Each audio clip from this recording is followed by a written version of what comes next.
Milestone ট্র্যাজেডিতে বাড়ছে প্রাণহানি। শিক্ষার্থী জারিফ সহ আরও 2 জনের মৃত্যু। ছাড়পত্র পেয়ে বাসায় ফিরল 2 শিশু। এখনও কাটেনি ট্রমা। আপাতত বন্ধই থাকছে স্কুল। ভোট ভণ্ডুলের অপচেষ্টা করছে পরাজিত শক্তি। রুখে দিতে ফ্যাসিবাদ বিরোধী সবাইকে ঐক্যবদ্ধ থাকার আহ্বান প্রধান উপদেষ্টার। সুষ্ঠু ভোট আয়োজনে সব দলের সহযোগিতা কামনা। বিদেশ থেকে ভাড়া করা লোক এনে দেশ পরিচালনা সম্ভব নয় বলছে বিএনপি। রাজনৈতিক সংস্কৃতি না পাল্টালে সংস্কারেও লাভ নেই, ঐক্য নিয়ে আক্ষেপ জামায়াতের।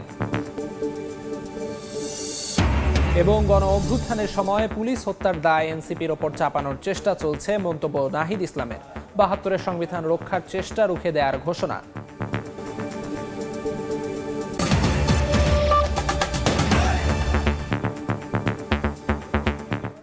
জনপদের সময়ের সঙ্গে আছি আমি আমিরুল ইসলাম আলিফ। মাইলস্টোন ট্র্যাজেডির বিভীষিকাময় দুপুর পেরিয়ে গেছে 5 দিন আগে। এখনও থামেনি কান্না, কমেনি আহাজারি। জাতীয় বার্ন ইনস্টিটিউটে শিক্ষার্থী জারিফ ও অফিস সহায়ক মাসুমা মারা গেছেন। বিভিন্ন হাসপাতালে এখনও চিকিৎসাধীন প্রায় অর্ধশত। সরকারি তথ্য অনুযায়ী প্রাণহানির সংখ্যা 35, যার মধ্যে এখনও পরিচয় মেলেনি একজনের। বিমান দেখে আকাশে উড়বার স্বপ্ন আর কোনোদিন বাস্তব হবে না মাইলস্টোন স্কুলে ঘটে যাওয়া মর্মান্তিক দুর্ঘটনার শিকার শিক্ষার্থীদের। 5ম দিনে এসে চিকিৎসকদের সব চেষ্টা ব্যর্থ করে দিয়ে চলে গেল 7ম শ্রেণীর ছাত্র জারিফ। 40% পোড়া শরীর নিয়ে জাতীয় বার্ন ও প্লাস্টিক সার্জারি ইনস্টিটিউটে ভর্তি ছিল 13 বছরের শিশুটি। 22 তারিখ সকাল পর্যন্ত আমার সঙ্গে কথা বলছে। এই দুর্ঘটনার বর্ণনা দিতে গিয়ে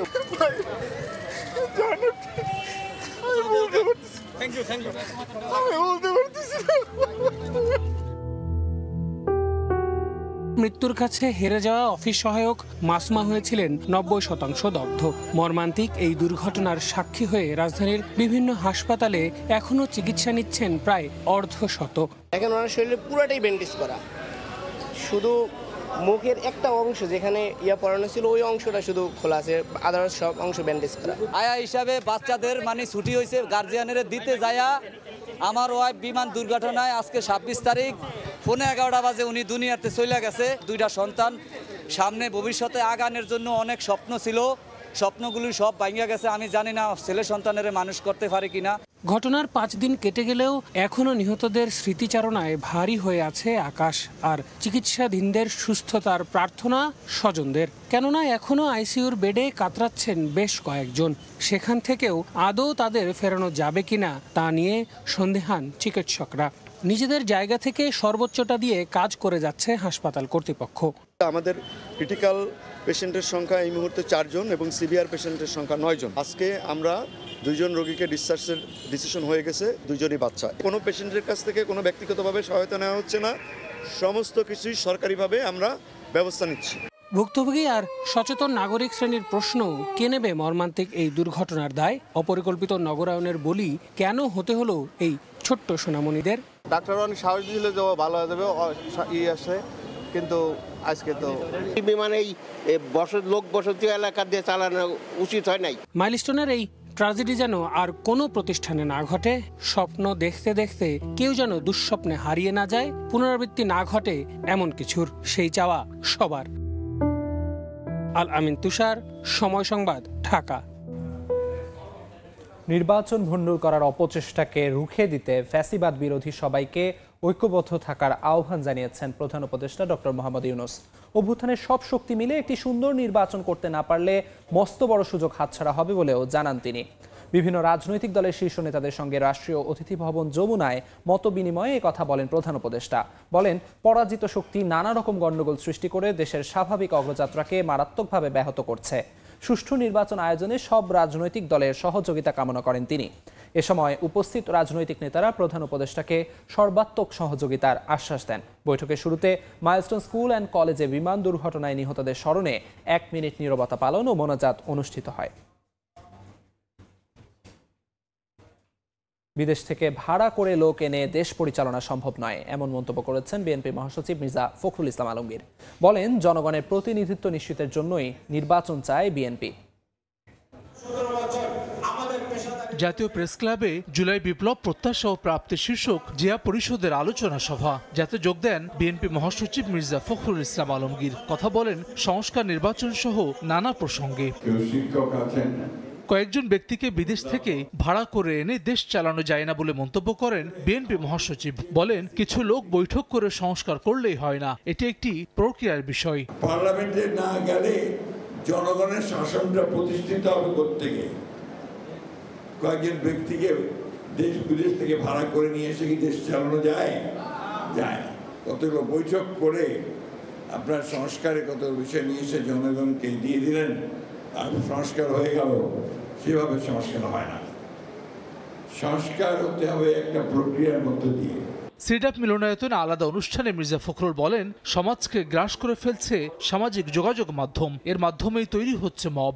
সোশ্যাল মিডিয়া, সেই সোশ্যাল মিডিয়াতে একটা ভয়াবহতা এই সমাজকে গ্রাস করে ফেলছে। এটা আপনারা কতটুকু উপলব্ধি করছেন আমি জানি না। আমাদের সরকারের উপদেষ্টার মধ্যে এখানে আছেন, ওনারা খুব ভালো করে উপলব্ধি করছেন যে আপনার যে মত তৈরি করার যে ব্যাপারটা, কিভাবে সরকারকে আপনার মাধ্যমে জানবো। আগারগাঁওয়ে এক অনুষ্ঠানে রাজনৈতিক সংস্কৃতির পরিবর্তন না হলে শত সংস্কার করেও লাভ হবে না বলে মন্তব্য করেন বিএনপি স্থায়ী কমিটির সদস্য আমির খসরু মাহমুদ চৌধুরী। মত বিরোধ করেও তাকে রেসপেক্ট দেখাতে হবে, তার প্রতি সহনশীল হতে হবে। This is democracy. বাংলাদেশে 100 সংস্কার করে কোনো লাভ হবে না যদি বাংলাদেশের পলিটিক্যাল কালচার চেঞ্জ না হয়। 100 সংস্কার করে কোনো লাভ হবে না। মাইলস্টোন ট্র্যাজেডিতে নিহত শহীদ ফায়েজের পরিবারের সঙ্গে সাক্ষাৎ করে বিএনপির ভারপ্রাপ্ত চেয়ারম্যান তারেক রহমানের পক্ষ থেকে শোক সন্তপ্ত পরিবারকে সমবেদনা জানান দলের সিনিয়র যুগ্ম মহাসচিব রুহুল কবির রিজভী। হাসান ওয়ালি, সময় সংবাদ, ঢাকা।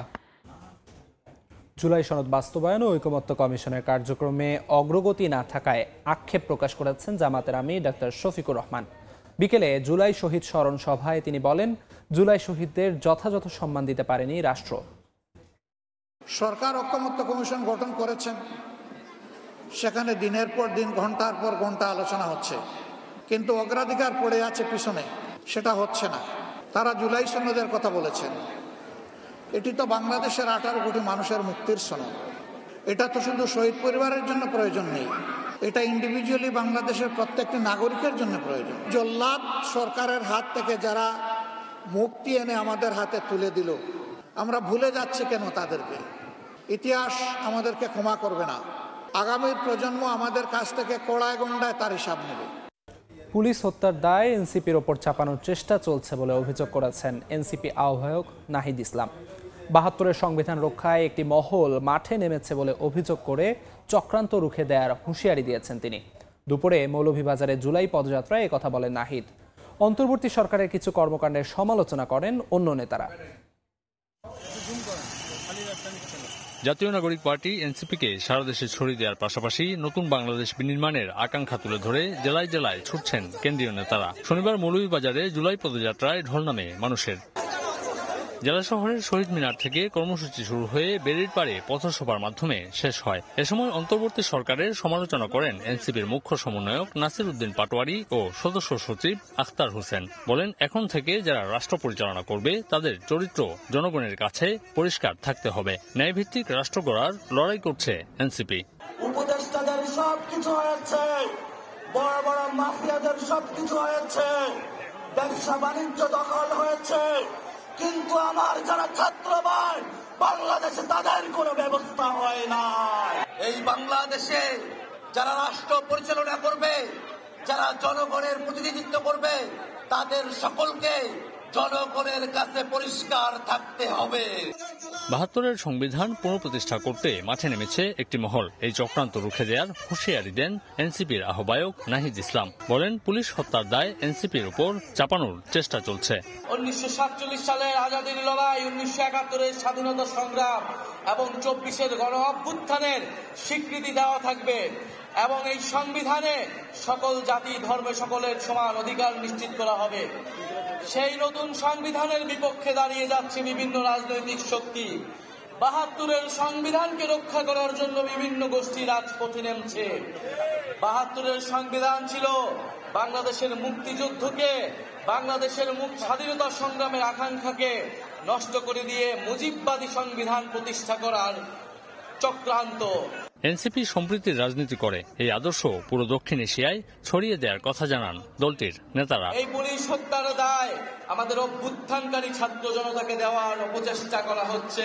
আমিনুল ইসলাম, সময় সংবাদ। আবারও অশান্ত হয়ে উঠেছে পাহাড়। খাগড়াছড়ি দীঘিনালায় ইউপিডিএফ ও জেএসএস এর মধ্যে গোলাগুলিতে 4 জন নিহত হয়েছেন। শুক্রবার রাতে ইউপিডিএফ দলের সশস্ত্র গ্রুপ এবং জেএসএস দলের সদস্যরা দীঘিনালার জোড়া সিন্ধু কারবারিপাড়া এলাকায় মুখোমুখি হন। এ সময় আধিপত্য বিস্তারকে কেন্দ্র করে উভয় পক্ষের মধ্যে গোলাগুলির ঘটনা ঘটে। এতে অন্তত 4 জন গুলিবিদ্ধ হয়ে ঘটনাস্থলেই মারা যান। আহত হন বেশ কয়েকজন। এ ঘটনায় এলাকায় উত্তেজনা বিরাজ করছে। পুলিশ বলছে আইনশৃঙ্খলা পরিস্থিতি নিয়ন্ত্রণে রয়েছে। টাঙ্গাইলের রেল স্টেশন থেকে তুলে নিয়ে তরুণীকে সংঘবদ্ধ ধর্ষণের অভিযোগে 3 যুবককে গ্রেফতার করা হয়েছে। পুলিশ জানায় শুক্রবার রাতে ঘাড়িন্দা রেল স্টেশনে ঢাকাগামী ট্রেনের জন্য অপেক্ষা করছিল ভুক্তভোগী তরুণী। সে সময় বখাটেরা তাকে কৌশলে পাশের একটি বাগানে নিয়ে সংঘবদ্ধ ধর্ষণ করে। সকালে থানায় অভিযোগ করেন ওই তরুণী। পরে অভিযান চালিয়ে গ্রেফতার করা হয় অভিযুক্তদের। নিম্নচাপের প্রভাবে উত্তাল সাগর, উপকূল সহ দেশের বিভিন্ন স্থানে বৃষ্টির কারণে বিপাকে মানুষ। জোয়ারের কারণে নদ নদীর পানি বেড়েছে 2 থেকে 3 ফুট।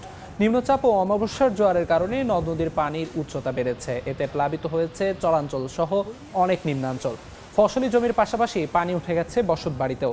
নিম্নাঞ্চলের রাস্তাঘাট তলিয়ে যাওয়ায় নৌকা দিয়ে চলাচল করতে হচ্ছে পানিবন্দী মানুষকে। এতক্ষণ দেখছিলেন জনপদের সময়।